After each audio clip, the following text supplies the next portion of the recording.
함께 보신 말씀은 누가복음 20장 19절에서 40절 말씀입니다. 누가복음 20장 19절에서 40절 말씀입니다.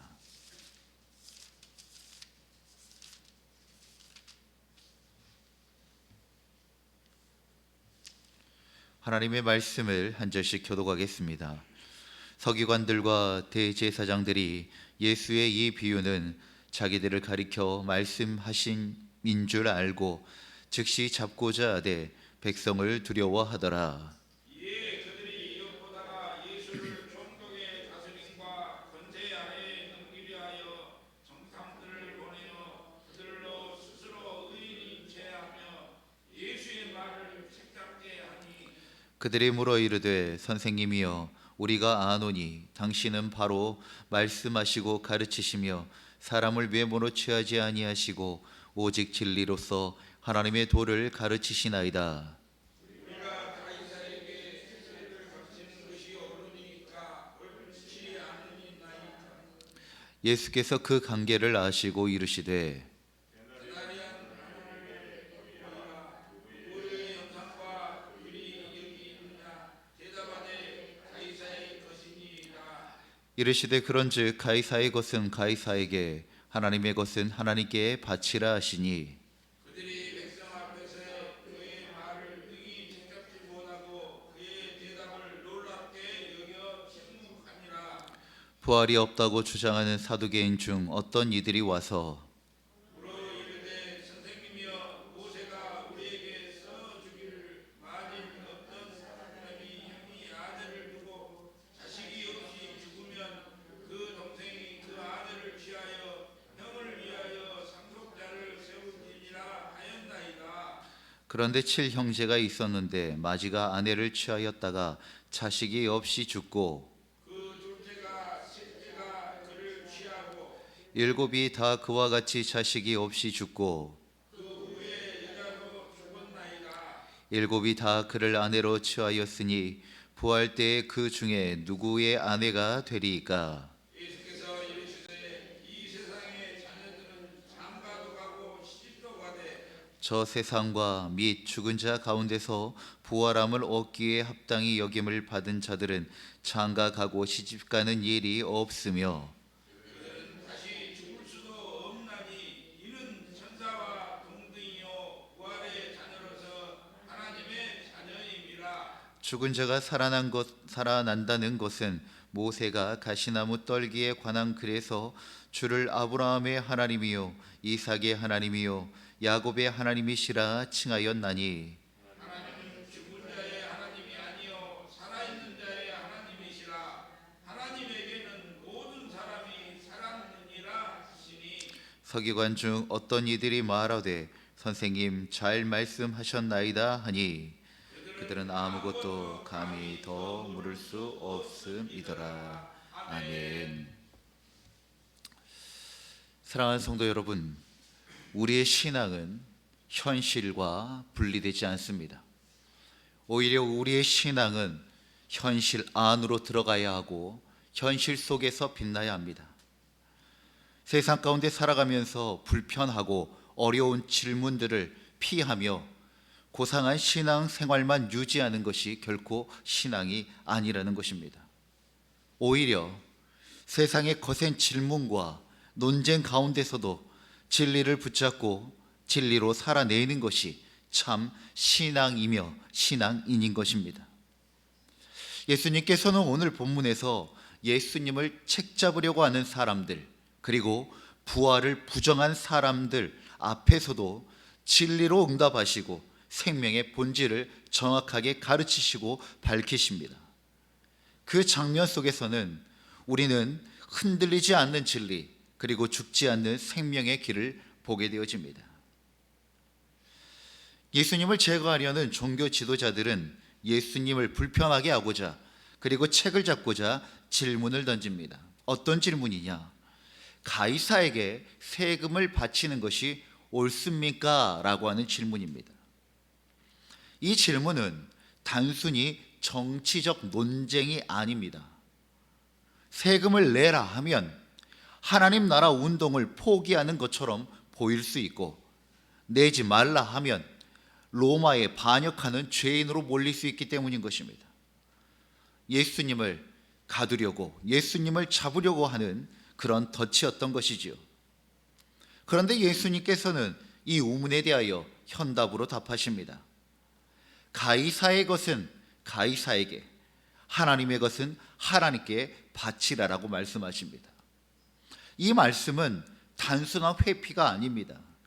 예수님께서는 한계가 있는 세상의 권세이지만 그럼에도 불구하고 그것을 인정하면서도 하나님의 권위는 절대로 양보할 수 없다는 선을 분명히 그으신 것입니다. 사랑하는 성도 여러분, 오늘 우리도 이런 질문을 받고 살고 있지 않습니까? 믿음을 지키면서 세상을 살아갈 수 있겠느냐? 적당히 타협하며 살아가야 되지 않겠느냐?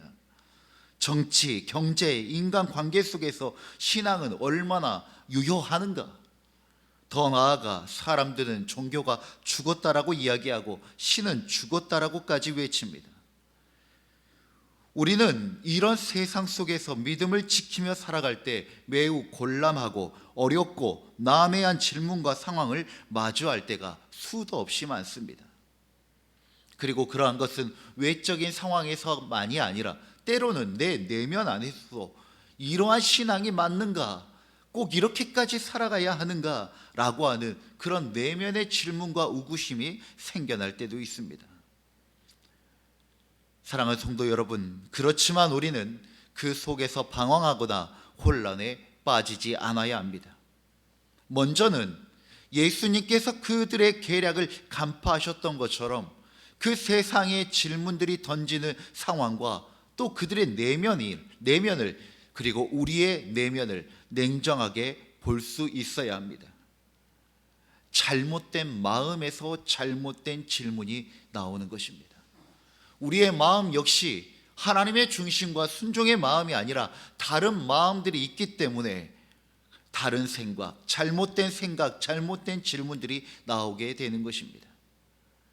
그 마음을, 그 잘못된 것을 인정하여야 하는 것이죠. 그렇다면 우리의 마음이 다시 바로 잡을 수만 있다면 우문일지라도 현답을 얻을 수 있습니다. 예수님은 그런 잘못된 질문 앞에 정확한 답을 내십니다. 분명하게 말씀하십니다. 하나님의 것은 하나님께 바쳐라라고 말씀하십니다. 세상 일에도 지혜롭게 대응하되 하나님께 드려야 할 마음과 중심과 순종은 절대로 세상에 빼앗기지 않고 진리 위에 두어야 하는 것을 다시 한 번 더 천명하며 가르치고 있는 것입니다. 진리는 오히려 세상의 권세 앞에 흔들리지 않는 진리가 되어져야 하며 우리는 그 진리를 통하여 그 어려운 세상의 질문과 상황 가운데 승리하며 살아가야 할 것입니다. 이제 사두개인들이 등장합니다. 사두개인들은 종교 지도자들이었지만 그들은 부활을 믿지 않는 사람들이었습니다. 그들은 말합니다. 7 형제가 차례로 같은 여인과 결혼했는데 부활 때는 누구의 아내가 되겠습니까? 라고 이야기를 합니다. 율법 안에 있는 내용을 말하고 있는 것이죠. 겉보기에는 논리적이고 율법에 충실한 질문 같습니다. 하지만 부활이라는 믿음을 조롱하고 있는 질문입니다. 그때 예수님은 이렇게 말씀하십니다. 부활의 자들은 시집도 장가도 가지 않는다. 그들은 천사와 같고 다시 죽지 않는다라고 말씀합니다. 여러분, 이건 단순히 천국에서는 결혼이 없다는 말이 아닙니다. 예수님은 이렇게 말씀하고 있는 것입니다. 부활은 단순히 생명의 연장이 아니다. 죽은 존재가 다시 살아나는 것, 그것의 이상이다. 부활하여 우리가 마주하는 하나님 나라는 완전히 새로운 질서의 세계다라고 하는 것을 말씀하고 있는 것입니다.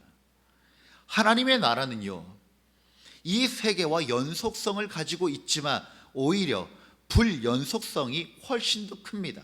어떠한 이야기냐면 우리가 살아가는 그 세계와 어떠한 생명이 연결되어지고 시간이 연결되어지는 것 같지만 우리의 세상의 가치관과 그 질서와 시스템이 연결되는 것이 아니라 전혀 다른 세계가 하나님의 세계라는 것입니다. 그런데 우리는 어떠합니까?